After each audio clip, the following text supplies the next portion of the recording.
Alam niyo po, usap-usapan po ngayon sa social media yung ating po mga kasamahan na malalaking content creators na na-demonetize.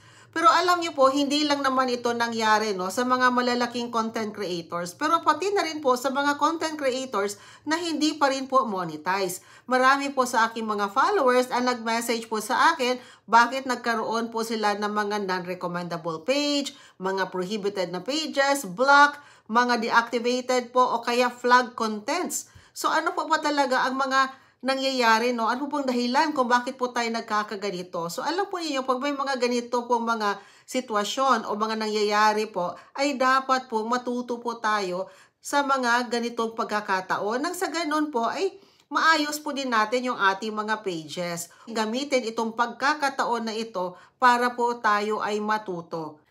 Alam niyo po, napanood ko po yung vlog no, isang content creator po na na-demonetize. At sabi nga po niya, ay wala daw po siyang nilabag no, na policy issues ni Meta. Pero pinakita din po niya yung notification po niya. Alam niyo po, hindi po tayo ma-demonetize kung wala po talaga tayong nilabag no, na policies or rules po ni Meta. At nakasulat nga po doon sa notification niya, yung nilabag po niya ay yung partner monetization policies po ni Meta. Sabi po kasi dyan na kailangan po na talagang mag-adhere po tayo dyan sa mga polisiyang iyan para po tuloy-tuloy po yung ating mga monetization. So ano po ba talaga ang mga policy na kanila pong nilabag?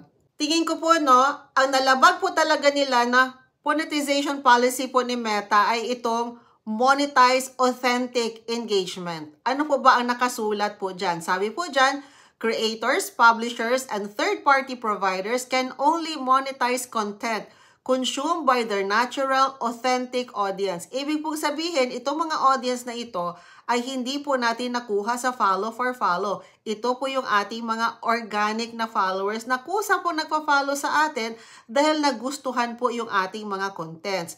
At dito pa po, may sinabi pa po siya, this means creators, publishers, and third-party providers may not engage in any behavior that amplifies o nagpapadami po ng mga followers, ng views at pag-share po ng mga contents po nila para dumami nga po yung kanilang followers. Bawal na bawal po yan kay Meta. At yung isa pa po na sinasabi po ni Meta ay yung high volume cross-posting. Ano po ba ito?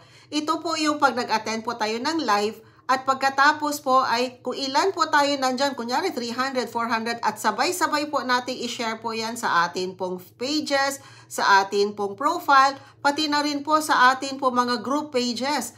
Aba, bawal na bawal po yan. Kasi po, lahat po ng mga ginawa po nating like, comment at sabay-sabay po na pagpo-post po at pag-share, ang tawag po dyan ay fake engagements.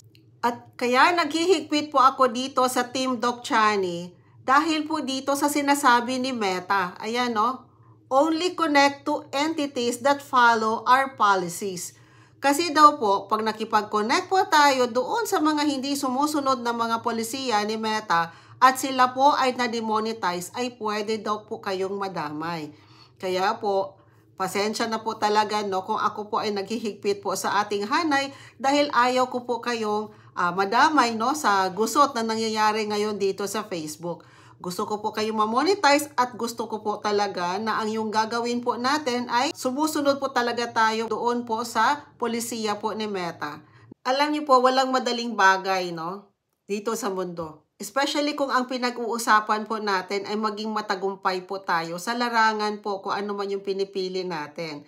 Ngayon, kung gusto po nating ma-monetize, dito po sa Facebook, sumunod lang po tayo no, sa mga policy issues ni Meta. At nandito po ako para i-guide kayo, para tulungan kayo.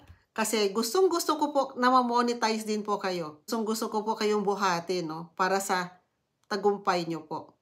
Sama-sama po tayong lahat. Magkaisa lang po tayo at magtulungan. Happy vlogging po sa inyong lahat. God bless.